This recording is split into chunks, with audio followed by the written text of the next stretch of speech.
সুপ্রিয় বন্ধুরা, দাজ্জাল একটি ভয়াবহ কিয়ামতের আলামত। সেই দাজ্জালেরই আকৃতি প্রকৃতি নিয়ে আজকের এই ভিডিওটি খুবই তথ্যবহুল এবং গুরুত্বপূর্ণ। ভিডিওটি না টেনে ভিডিওটিতে একটি লাইক দিয়ে সম্পূর্ণ ভিডিওটি দেখা অনুরোধ রইল। দাজ্জালের আকৃতি প্রকৃতি। আবু বাকর রাদিয়াল্লাহু তাআলা আনহু রাসূলুল্লাহ সাল্লাল্লাহু আলাইহি সাল্লাম থেকে বর্ণনা করেন, দাজ্জালের বাবা মার ৩০ বছর পর্যন্ত কোনো সন্তান জন্মগ্রহণ করবে না। এরপর একটি কানা ছেলে জন্মগ্রহণ করবে। সে হবে খুবই ক্ষতিকর এবং অত্যন্ত অনুপকারী। তার দুচোখ ঘুমাবে কিন্তু অন্তর ঘুমাবে না। এরপর রাসূল সাল্লাল্লাহু আলাইহি সাল্লাম আমাদের সামনে তার বাবা মার বিবরণ উল্লেখ করেন। তিনি বলেন, দাজ্জালের বাবা দৈহিক আকৃতির দিক থেকে হবে লম্বাটে, হালকা পাতলা গড়নের এবং তার নাক হবে পাখির ঠোঁটের মতো লম্বা। আর তার মার হবে স্থূলকায় সুস্থ স্তন বিশিষ্ট।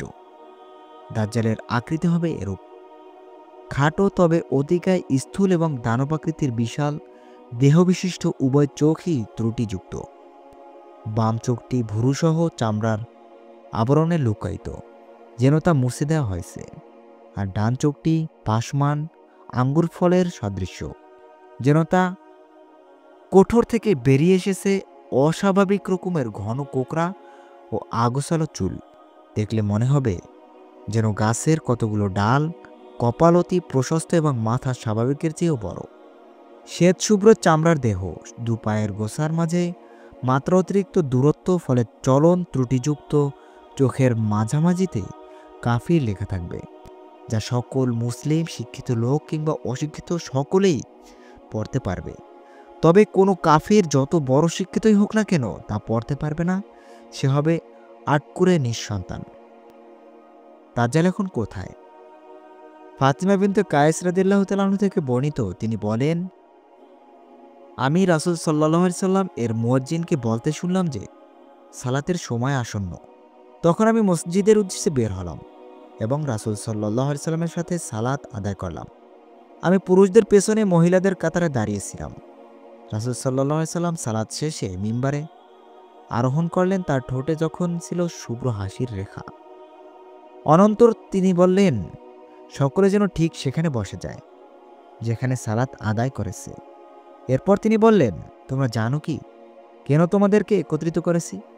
তারা বলল, আল্লাহ এবং তার রাসূল সম্যক অবগত। তিনি বললেন, আল্লাহর কসম, নিশ্চয়ই আমি তোমাদেরকে কোনো উৎসাহ বা ভীতি প্রদর্শনের জন্য একত্রিত করিনি। আমি তোমাদেরকে একত্রিত করেছি কারণ তামিমদারি খ্রিস্টান ছিল। সে এখানে এসে বায়াত দিয়েছে এবং ইসলাম গ্রহণ করেছে। সে আমাকে এমন ঘটনা উপাখ্যান শুনিয়েছে যা আমি তোমাদেরকে আল মাসিহুদ দাজ্জাল সম্পর্কে যা কিছু বলতাম তার প্রসঙ্গে সামঞ্জস্যপূর্ণ। সে আমাকে জানালো যে লাখম এবং জুজাম গোত্রের ৩০ জন লোকের সাথে সে একবার সামুদ্রিক জাহাজে আরোহণ করল। এরপর ঢেউ ১ মাস তাদেরকে নিয়ে সমুদ্রে খেলা করে। একদিন সূর্যাস্তের পূর্ব মুহূর্তে তাদের জাহাজ সমুদ্রের মাঝে এক দ্বীপে গিয়ে ভিড়ে। এরপর তারা ছোট ছোট নৌকায় বসে ওই দ্বীপে প্রবেশ করে। জাহাজ থেকে অবতরণ করা মাত্রই অধিক লোমযুক্ত, কেশাচ্ছাদিত এবং অদ্ভুত প্রাণীর সঙ্গে তাদের সাক্ষাৎ ঘটে। অধ্যাত্মিক চুল দিয়ে সারা গা ঢাকা অকাথ্য প্রাণীটির সম্মুখ পশ্চাৎ ঠাহর করা যাচ্ছিল না। সাথীরা বলল, হতভাগা, কে তুই? প্রাণীটি বলল, আমি গুপ্তচর জাসসাসা। তারা বলল, গুপ্তচর মানে? প্রাণীটি বলল, হে লোকেরা, তোমরা আশ্রমে এই ব্যক্তিটির কাছে চলো, কারণ তিনি তোমাদের সংবাদ জানার জন্য অধীর আগ্রহে অপেক্ষারত। তার মুখে এক লোকের কথা শুনে আমরা শঙ্কিত হলাম যে সে আবার শয়তান না তো, তাই দ্রুত তার থেকে সরে পড়লাম। আমরা আশ্রমে ঢুকে এক অতিশয় দীর্ঘাকৃতির লোককে দেখতে পেলাম, যার দু হাঁটুর মধ্যে দিয়ে উভয় হাত ঘাড়ের সাথে একত্রিত করে লোহার শিকলে বাঁধা। আমরা তাকে বললাম, তোর সর্বনাশ হোক, তুই কে? সে বলল, তোমরা আমার সন্ধান কিছু না কিছু পেয়ে গেছো। এখন তোমরা আমাকে বলো, তোমাদের পরিচয় কি? সাথীরা বলল, আমরা আরবের বাসিন্দা। আমরা সমুদ্রের নৌকায় চড়ে ভ্রমণ করেছিলাম। অনন্তর আমরা সমুদ্রকে উত্তল তরঙ্গে উচ্চালিত অবস্থায় পেয়েছি 1 মাস পর্যন্ত ঝড়ের কবলে থেকে। অবশেষে আমরা তোমার এ দ্বীপে এসে পৌঁছেছি। এরপর ছোট ছোট নৌকায় আরোহণ করা আমরা এ দ্বীপে প্রবেশ করেছি। এখানে আমরা একটি সর্বাঙ্গ পশম আবৃত জন্তুকে দেখতে পেয়েছি। পশমের অধিক্যের কারণে আমরা তার আগাপাশা চিনতে পারছিলাম না। আমরা তাকে বলেছি, হতবাগা কে তুই? সে বলেছে সে নাকি গুপ্তচর। আমরা বললাম, গুপ্তচর আবার কি? তখন সে বলল, ওই যে আশ্রম দেখা যায়, তোমরা সেখানে দেখবে, সেখানে চলো। সেখানে এক লোক গভীর আগ্রহে তোমাদের অপেক্ষায় রয়েছে। তাই আমরা দ্রুত তোর কাছে এসে পড়েছি। আমরা তার কথা শুনে এ আশঙ্কা করেছি যে সে আবার শয়তান নয় তো। এরপর সে বলল, তোমরা আমাকে বাইসানের খেজুর বাগানের সংবাদ বলো। আমরা বললাম, এর কোনো বিষয়ের সংবাদ জানতে চাচ্ছিস? সে বলল, বাইসানের খেজুর বাগানের ফল আসে কি না এ সম্পর্কে আমি তোমাদেরকে জিজ্ঞেস করছি। তাকে আমরা বললাম, হ্যাঁ, ফল আসে। সে বলল, সেদিন খুব নিকটে, যেদিন এগুলোতে কোনো ফল ধরবে না। এরপরে সে বলল, আচ্ছা, তাবারিয়া সাগরের ব্যাপারে আমাকে অবগত করো। আমরা বললাম, এর কোন বিষয় সম্পর্কে জানতে চাচ্ছিস? সে বলল, তাতে পানি আছে কি? আমরা বললাম, হ্যাঁ, তাতে পানি ভরপুর। সে বলল, সেদিন বেশি দূরে নয় যেদিন এ সাগরে কোনো পানি থাকবে না। সে আবার বলল, জুগার এর ঝর্ণার ব্যাপারে তোমরা আমাকে অবহিত করো। আমরা বললাম, তুই এর কোন সংবাদটি জানতে চাচ্ছিস? সে বলল, এর ঝর্ণার পানি আছে কি? আমরা বললাম, হ্যাঁ, এতে অনেক পানি আছে এবং জনপদের লোকেরা এই পানির মাধ্যমে তাদের ক্ষেত আবাদ করে। সে বলল, তোমরা আমাকে উম্মদের নবীর ব্যাপারে খবর জানাও। সে এখন কি করছে? আমরা বললাম, তিনি মক্কা থেকে হিজরত করে মদিনায় চলে এসেছেন। সে জিজ্ঞেস করল, আরবের লোকেরা কি তার সাথে যুদ্ধ করেছে? আমরা বললাম, হ্যাঁ, করেছে। সে বলল, সে তাদের সঙ্গে কিরূপ আচরণ করেছে? আমরা তাকে জানালাম যে তিনি আরবের পার্শ্ববর্তী এলাকার উপর জয়ী হয়েছেন এবং তারা তার বশ্যতা স্বীকার করে নিয়েছে। সে বলল, এটা কি হয়েই গেছে? আমরা বললাম, হ্যাঁ। সে বলল, বশ্যতা স্বীকার করে নেয়াই জনগণের জন্য কল্যাণকর ছিল। এখন আমি নিজের ব্যাপারে তোমাদের বলছি, আমি আল মাসিহুদ দাজ্জাল। অতি সত্বর আমি এখান থেকে বের হওয়ার অনুমতিপ্রাপ্ত হব। এখান থেকে বেরিয়ে আমি সমস্ত পৃথিবী প্রদক্ষিণ করব। 40 দিনের মধ্যে এমন কোনো জনপদ থাকবে না যেখানে আমি প্রবেশ করব না। হ্যাঁ, তবে মক্কা ও তাইবা এই দুই স্থানে আমার প্রবেশ নিষিদ্ধ। যখন আমি এই দুটির কোনোটিতে প্রবেশ করতে চাইব, তখন এক ফেরেশতা উন্মুক্ত তরবারি হাতে সামনে এসে আমাকে বাধা দিবে। এই দুটি স্থানের সকল রাস্তায় ফেরেশতাদের পাহারা থাকবে। বর্ণনাকারী বলেন, তখন রাসূল সাল্লাল্লাহু আলাইহি সাল্লাম তার ছড়ি দ্বারা মিম্বারে আঘাত করে বললেন, এ হচ্ছে তাইবা, সাবধান। আমি কি এ কথাটি ইতিপূর্বে তোমাদেরকে বলিনি? তখন লোকেরা বলল, হ্যাঁ, আপনি বলেছেন। রাসূল সাল্লাল্লাহু আলাইহি সাল্লাম বললেন, তামিমদারির কথার আমার খুব ভালো লেগেছে, যেহেতু তা আমি তোমাদের দাজ্জাল, মদিনা এবং মক্কা সম্পর্কে ইতিপূর্বে যা কিছু বলেছি তার সঙ্গে সামঞ্জস্যপূর্ণ।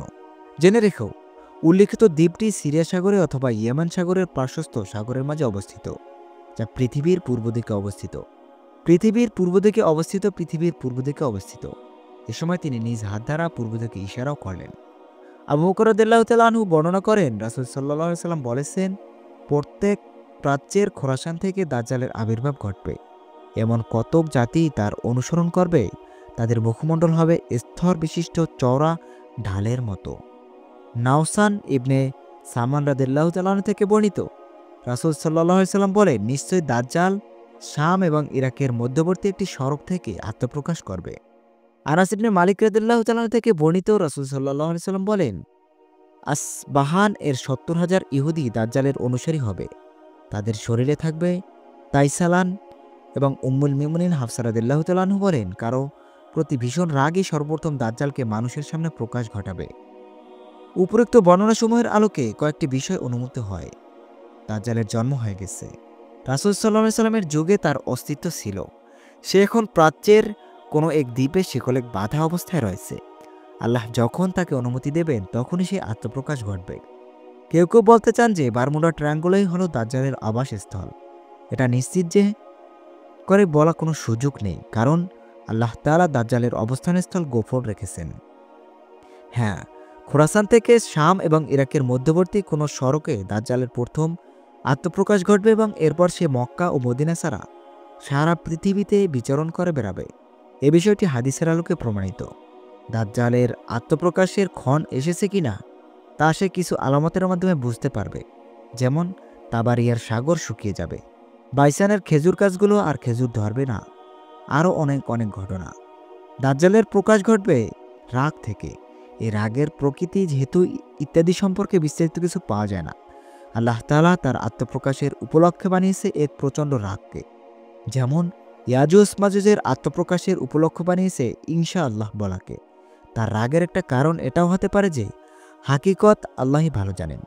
যখন মহাযুদ্ধের কারণে কুফরি শক্তির পরাজয় নিশ্চিত হয়ে যাবে, তখন তাতে ক্ষুব্ধ হয়ে দাজ্জাল আত্মপ্রকাশ করবে এবং নেতিয়ে পড়া পরাজিত কুফরি শক্তিগুলো তার নেতৃত্বে পুনরায় ঐক্যবদ্ধ হবে।